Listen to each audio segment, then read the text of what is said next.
نحمده ونصلي ونسلم على رسوله الكريم اما بعد فاعوذ بالله من الشيطان الرجيم بسم الله الرحمن الرحيم وعلى الذين هادوا حرمنا كل ذي ظفر ومن البقر والغنم حرمنا عليهم شحومهما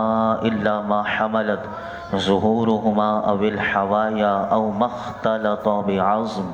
ذلك جزيناهم ببغيهم وَإِنَّا لَصَادِقُونَ۔ اور ہم نے یہودیوں پر ہر ناخن والا جانور حرام کر دیا، اور ہم نے ان پر گائے اور بکری کی چربی حرام کر دی، سوائے اس چربی کے کہ جو ان کی پیٹھ کے ساتھ یا انتڑیوں کے ساتھ لگی ہو، یا جو چربی ہڈی سے ملی ہو۔ ہم نے یہ ان کی سرکشی کا بدلہ دیا، اور بے شک ہم ضرور سچے ہیں۔ اس آیت مبارکہ میں یہودی اپنی سرکشی کی وجہ سے باعث چند چیزوں سے وہ محروم ہو گئے۔ نمبر 1،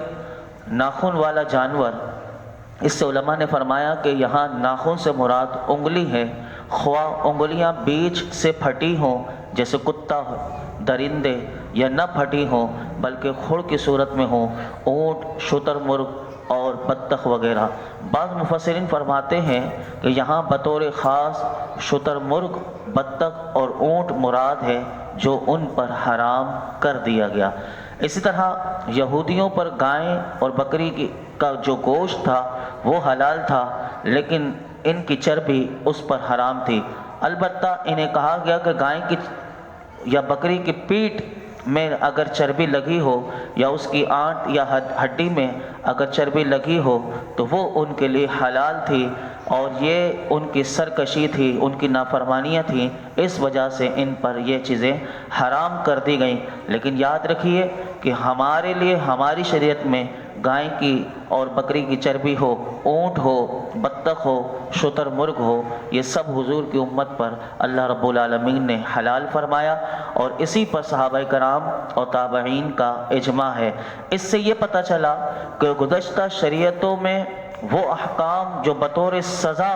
جاری کیے گئے تھے وہ ہمارے لیے لائق عمل نہیں، اگرچہ وہ قرآن حکیم کی کسی آیت سے ثابت ہو رہے ہوں۔ کیوں؟ اس کی وجہ یہ ہے کہ یہ حضور کی امت مرحومہ ہے، یعنی حضور کی امت پر بہت سارے معاملات میں اللہ کی طرف سے رحم کیا گیا ہے، اور پچھلی امتوں میں جتنے سخت احکام تھے اس امت میں اللہ رب العالمین نے حضور کی امت کو وہ سخت احکام نہ عطا فرمائے۔ آگے ارشاد فرمایا فَإِن كَذَّبُوكَ فَقُلْ رَبُّكُمْ ذُو رَحْمَةٍ وَاسِعَةٍ وَلَا يُرَدُّ بَأْسُهُ عَنِ الْقَوْمِ الْمُجْرِمِينَ۔ پھر اگر وہ تمہیں جھٹلائیں تو فرما دو تمہارا رب وسیع رحمت والا ہے، اور اس کا عذاب مجرموں سے نہیں ٹالا جاتا۔ یعنی اس آیت میں اللہ رب العالمین نے اپنے محبوب سے فرمایا، اے محبوب، ہم نے یہودیوں پر جن چیزوں کے حلال اور حرام ہونے کی تمہیں خبر دی ہے، اگر یہودی اسے جھٹلائیں تو آپ ان یہودیوں سے کہہ دیجئے کہ تمہارا رب وسیع رحمت والا ہے، اسی لیے وہ جھٹلانے والوں کو مہلت دیتا ہے اور عذاب میں جلدی نہیں کرتا تاکہ انہیں ایمان لانے کا موقع مل جائے، ورنہ اس کا قانون تو یہ ہے کہ جس پر عذاب الہی کا اس کا فیصلہ ہو جائے تو پھر اس کا عذاب ٹالا نہیں جا سکتا، اور پھر عذاب اپنے وقت پر آ ہی جاتا ہے، اور وہ عذاب انہیں مل کر ہی رہتا ہے۔ آگے ارشاد فرمایا سَيَقُولُ الَّذِينَ أَشْرَكُوا لَوْ شَاءَ اللَّهُ مَا أَشْرَكْنَا وَلَا آبَاؤُنَا وَلَا حَرَّمْنَا مِنْ شَيْءٍ كَذَلِكَ كَذَّبَ الَّذِينَ مِنْ قَبْلِهِمْ حَتَّى ذَاقُوا بَأْسَنَا قُلْ هَلْ عِنْدَكُمْ مِنْ عِلْمٍ فَتُخْرِجُوهُ لَنَا إِنْ تَتَّبِعُونَ إِلَّا الظَّنَّ وَإِنْ أَنْتُمْ إِلَّا تَخْرُصُونَ۔ اب مشرک کہیں گے کہ اگر اللہ چاہتا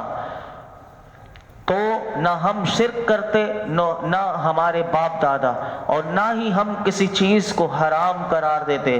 ان سے پہلے لوگوں نے بھی ایسے ہی جھٹلایا تھا، یہاں تک کہ ہمارا عذاب چکھا۔ تم فرماؤ کیا تمہارے پاس کوئی علم ہے تو اسے ہمارے لیے نکالو، تم تو صرف جھوٹے خیال کے پیروکار ہو اور تم یوں ہی غلط اندازے لگا رہے ہو۔ اس میں اللہ رب العالمین نے غیبی خبر پہلے سے دے دی کہ مشرک آئندہ کیا جملے کہیں گے۔ اللہ رب العالمین نے اپنے محبوب کو پہلے بتا دیا اور فرمایا کہ محبوب آپ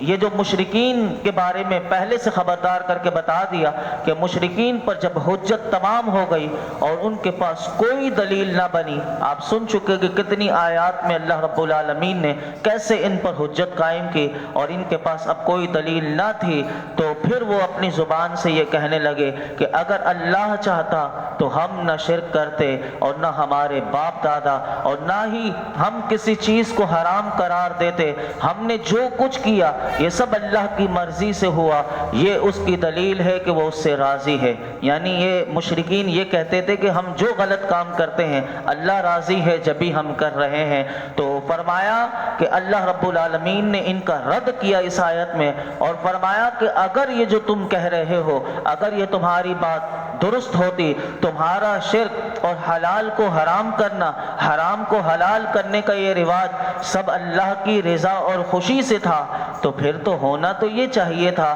کہ تم پر پھر اللہ کا لطف و عنایت اور بڑی کرم نوازیاں اور ہوتی، حالانکہ تم جانتے ہو جیسے تم کرتے ہو مشرکوں، تم سے پہلے تمہارے باپ دادا نے بھی ویسے کیا، تو بتاؤ کہ ان پر ان کی گمراہی کی وجہ سے اللہ کا عذاب آیا نہیں آیا، اللہ کا عذاب نازل ہوا نہیں ہوا، اللہ کا غضب ان پہ نازل ہوا نہیں ہوا؟ تو فرمایا وہ غضب اسی لیے نازل ہوا تھا تاکہ بعد والوں کے لیے وہ عبرت ہو، اور تم اب خود غور کر لو، تم جو سنگین قسم کے جرم کر رہے ہو تو بتاؤ کہ یہ سزائیں نافرمانوں کو دی جاتی ہیں یا فرما برداروں کو دی جاتی ہیں؟ کتنا زبردست اس آیت میں ان کو پیغام دیا گیا۔ آگے فرمایا قُلْ فَلِلَّهِ الْحُجَّةُ الْبَالِغَةُ فَلَوْ شَاءَ لَهَدَاكُمْ أَجْمَعِينَ، تم فرماؤ کامل دلیل اللہ ہی کی ہے، تو اگر وہ چاہتا تو تم سب کو ہدایت دے دیتا۔ اس آیت کا معنی علماء نے فرمایا یہ ہے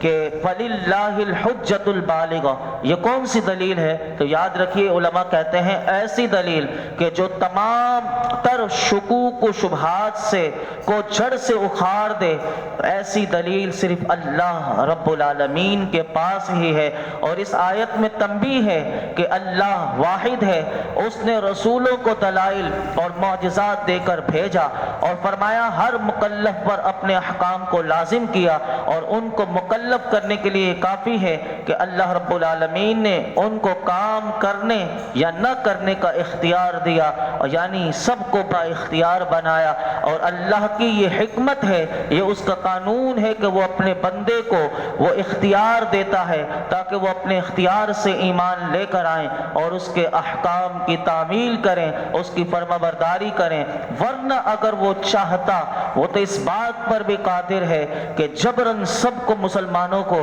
سب انسانوں کو وہ مومن بنا دیتا، لیکن یاد رکھیے کہ اللہ کی اس میں حکمت نہیں ہے، اور اس لیے ان کا یہ کہنا بالکل لغو ہے کہ اگر اللہ چاہتا تو ہم شرک نہ کرتے، ہمارے باپ دادا شرک نہ کرتے اور ہم کسی چیز کو حرام قرار نہ دیتے، کیونکہ اس قسم کا جبری ایمان جو ہے وہ اللہ کو مطلوب نہیں ہے۔ اور اللہ یہ چاہتا ہے کہ لوگ اپنی عقل سے کام لیں، حق کو حق جانیں، باطل کو باطل جانیں، اور کھرے و کھوٹے کو پرکھیں، اور انبیاء کی تعلیمات اور شیطان کے وسوسوں میں فرق محسوس کریں۔ شیطان کی تعلیم نہیں ہوتی، شیطان کا وسوسہ ہوتا ہے، انبیاء کی تعلیمات ہوتی ہیں، ان دونوں میں فرق محسوس کریں اور اپنے اختیار سے برے کاموں کو اور بری باتوں کو چھوڑ دیں، اور شیطان کا انکار کر کے وہ اللہ پر ایمان لانے کو اختیار کریں، اور وہ جس چیز کو اختیار کریں گے اللہ اسی چیز کو پیدا کر دے گا۔ یعنی وہ کفر کو اختیار کرنا چاہیں گے اللہ کفر کو پیدا کر دے گا، وہ ایمان لانا چاہیں گے اللہ ایمان کو پیدا کر دے گا۔ فرمایا ان آیتوں میں یہ دلیل بھی ہے کہ اللہ نے کسی انسان کو مجبور محض نہیں بنایا، کوئی یہ نہ سمجھے کہ میں مجبور ہوں، میں اسی لیے غلط کام کر رہا ہوں۔ یہ آیت ہمیں پیغام دے رہی ہے کوئی انسان انسان مجبور نہیں. تو پتہ چلا کہ اس میں وہ جو ایک جبریہ ہے وہ بھی فرقہ یہ کہتا ہے کہ انسان مجبور ہے غلط کام کرنے پر اچھے کام کرنے پر. تو یاد رکھیے اس آیت نے یہ رد کر دیا, کوئی مجبور نہیں ہے, اللہ نے سب کو با اختیار بنایا ہے. اب وہ اس اختیار کو استعمال کرتے ہوئے ایمان لائے اور اللہ کے احکام کی تعمیل کرے اور اپنی زندگی کو نور والی زندگی بنا دے اور اپنی آخرت کو سنوار دے یا اپنی آخرت کو برباد کر دے. یہ اللہ نے انسان کو اختیار دیا ہے. آگے ارشاد فرمایا قُلْ هَلُمَّ شُهَدَاءَكُمُ الَّذِينَ يَشْهَدُونَ أَنَّ اللَّهَ حَرَّمَ هَذَا فَإِنْ شَهِدُوا فَلَا تَشْهَدْ مَعَهُمْ وَلَا تَتَّبِعْ أَهْوَاءَ الَّذِينَ كَذَّبُوا بِآيَاتِنَا وَالَّذِينَ لَا يُؤْمِنُونَ بِالْآخِرَةِ وَهُمْ بِرَبِّهِمْ يَعْدِلُونَ. تم فرماؤ اپنے وہ گواہ لے آؤ جو گواہی دیں کہ اللہ نے اس چیز کو حرام کیا ہے جسے تم حرام کہتے ہو. پھر اگر وہ گواہی دے بیٹھیں تو اے سننے والے تو ان کے ساتھ گواہی نہ دینا اور ان لوگوں کی خواہشوں کے پیچھے نہ چلنا جو ہماری آیتوں کو جھٹلاتے ہیں اور جو آخرت پر ایمان نہیں لاتے اور وہ اپنے رب کے برابر ٹھہراتے ہیں. جب اللہ رب العالمین نے کفار کی تمام حجتیں جو وہ کرتے تھے باطل فرما دی تو اب فرمایا کہ اب بھی تمہیں موقع دیا کہ لاؤ تم جو حجتیں قائم کرتے ہو کوئی گواہ لے کر آ جاؤ. اللہ نے ان کافروں سے کہا گواہ لے کر آؤ اور فرمایا محبوب آپ ان سے فرما دیجئے کہ اپنے گواہ لے کر آ جاؤ. جو بات تم کہتے ہو کہ اللہ نے اسے حرام کیا ہے تو تم اپنے لیے جو تم نے حرام قرار دیا ہے اس بات کو تم یہ کہتے ہو کہ یہ اللہ کی طرف منسوب کر کے اس پر بہتان لگاتے ہو. تو کہا کہ گواہی کے لیے تم کوئی دلیل لے کر یعنی کوئی گواہ لے کر آ جاؤ کہ جو اس بات کی گواہی دے. تو فرمایا کفار کے پاس کوئی شاہد نہیں ہے, کوئی گواہ نہیں جو یہ کہہ سکے بلکہ یہ اپنی گڑی ہوئی باتیں ہیں, تراشیدہ باتیں ہیں. اور فرمایا کہ اگر بالفرض قرآن کہتا ہے کہ اگر وہ گواہ لے کر بھی آ جائیں جھوٹے گواہ خرید کر لے کر آ جائیں تو پھر دوسرے لوگوں کے لیے پیغام کہ جن کو شک میں ڈال دیں دیکھو یہ گواہی دے رہے ہیں. تو کہا کہ سننے والے جب تجھے پتہ چل جائے یہ جھوٹے لوگ یہ کافر گواہ لے کر بھی آ جائیں تو تم ان کے ساتھ گواہی نہ دینا. کیوں؟ کہا کہ یہ تو اپنی خواہش پر چلنے والے ہیں, یہ ہماری آیتوں کو جھٹلانے والے ہیں, جو آخرت کو نہیں مانتے اپنے رب کے ساتھ اور لوگوں کو شریک ٹھہراتے ہیں اور یہ شرک میں گرفتار ہیں. اور اس میں تنبیہ ہے یہ فرمایا اگر کوئی ایسی شہادت دے بھی دے تو یہ شہادت دو چیزوں پر مشتمل ہوگی, وہ ان کی اپنی خواہش ہوگی اور یہ جھوٹی اور باطل شہادت ہوگی. اس آیت سے علماء نے ہم سب کے لیے ایک پیغام نکالا اور حدیث پاک میں آپ کے سامنے رکھ کے اپنی گفتگو کو مکمل کرتا ہوں. یاد رکھیے کہ یہ آیت پیغام دے رہی ہے کہ جھوٹی گواہی حرام ہے. یہ آیت بتا رہے کبھی بھی جھوٹی گواہی نہیں دیجیے گا کہ جھوٹی گواہی یہ حرام ہے اور اس کی تصدیق. اب کوئی جھوٹی گواہی تو نہیں دیتا لیکن جھوٹے شک کا ساتھ دے دیتا ہے ہاں یہ بات صحیح کر رہا ہے, یعنی اس کی تصدیق کر دی, اس کی تائید کر دی, یعنی کسی نے کہا یہ بات سچ کہہ رہا ہے حالانکہ اس کو پتہ ہوتا ہے کہ یہ جھوٹا ہوتا ہے, یہ معاشرے میں ہوتا ہے. تو بعض لوگ اس کی ہاں میں ہاں ملانے کے لیے چاہے سگا باپ ہو رشتہ دار ہو کوئی بھی ہو, اگر آپ کا دوست ہو اپنی عزت بچانے کے لیے بعض لوگ کہہ دیتے ہیں ہاں میں سچ بول رہا ہوں نا, تو وہ اس وقت انسان کے منہ سے نکل جاتا ہے ہاں یہ سچ بول رہا ہے حالانکہ وہ جھوٹ بول رہا ہوتا ہے. تو فرمایا کہ کبھی بھی ایسی تصدیق اور تائید نہ کرنا کیونکہ یہ گناہ کے کام میں مدد کرنا ہے اور اس کے بارے میں بہت ساری حدیثیں آتی ہیں. میں صرف آپ کے سامنے دو حدیث مبارکہ رکھتا ہوں. پہلی حدیث معجم الاوسط میں ہے اور دوسری حدیث پاک مستدرک میں ہے. سنیے پہلی حدیث پاک اور وہ بھی بڑی زبردست, دونوں حدیثیں بڑی زبردست ہیں. فرمایا حضرت عبداللہ بن عباس رضی اللہ عنہما سے روایت ہے کہ اللہ کے محبوب علیہ السلام نے ارشاد فرمایا جس نے کسی ظالم کے باطل کام پر جانتا ہے کہ یہ ظالم ہے اور اس کا غلط کام ہے, فرمایا اس کی مدد کی تاکہ وہ اس کے باطل کام کے ارتکاب کی وجہ سے حق کو باطل کر دے, تو فرمایا وہ اللہ اور اس کے رسول کے ذمے سے بری ہے. یعنی ایسے شخص اللہ اور اللہ کے رسول کے یعنی ان کی حفاظت سے، اس کی رحمت سے، اس کی پناہ سے نکل گیا ایسا شخص۔ دوسری حدیث پاک حضرت عبداللہ بن عمر رضی اللہ عنہما سے روایت ہے کہ اللہ کے محبوب علیہ الصلوۃ والسلام نے ارشاد فرمایا، یہ ہم سب کے لیے بہت، یہ معاشرے میں ہوتا ہے یہ حدیث پاک، جس نے کسی جھگڑے پر ناحق مدد کی، یعنی کوئی غلط جھگڑا ہو رہا ہے پھر بھی اس کی مدد کی، تو فرمایا کہ وہ تب تک اللہ کے شدید غضب میں رہے گا۔ یعنی جس نے کسی غلط شخص کی مدد کر دی، فرمایا اس پر اللہ کا غضب جب تک رہے گا جب تک کہ وہ اس کی مدد کو چھوڑ نہیں دیتا۔ تو پتہ چلا کہ جو باطل ہو، جو غلط لوگ ہوں، جھگڑے کر رہے ہوں اور غلط ہیں، جھوٹے ہیں، ان کی کبھی بھی مدد نہیں کرنی چاہیے۔ جو مدد کرے گا وہ خود اللہ کے غضب کا شکار ہو جائے گا۔ اللہ رب العالمین ہمیں ہر قسم کے اپنے غضب سے محفوظ فرمائے اور قرآن و حدیث کا فہم اور اس کا نور عطا فرمائے اور اس کی برکتیں عطا فرمائے، اور قرآن حکیم کو سمجھ کر اس کے مطابق اللہ رب العالمین ہمیں زندگی گزارنے کی توفیق عطا فرمائے۔ الحمدللہ رب العالمین والصلاة والسلام علی سید الانبیاء والمرسلین وعلی آلہ واصحابہ اجمعین۔ یا اللہ پاک جو کچھ ہم نے سنایا اس میں کوئی غلطی کوتاہی ہو معاف فرما، اپنی بارگاہ میں قبول و منظور فرما۔ اے رب کریم ہمیں اخلاص کے ساتھ،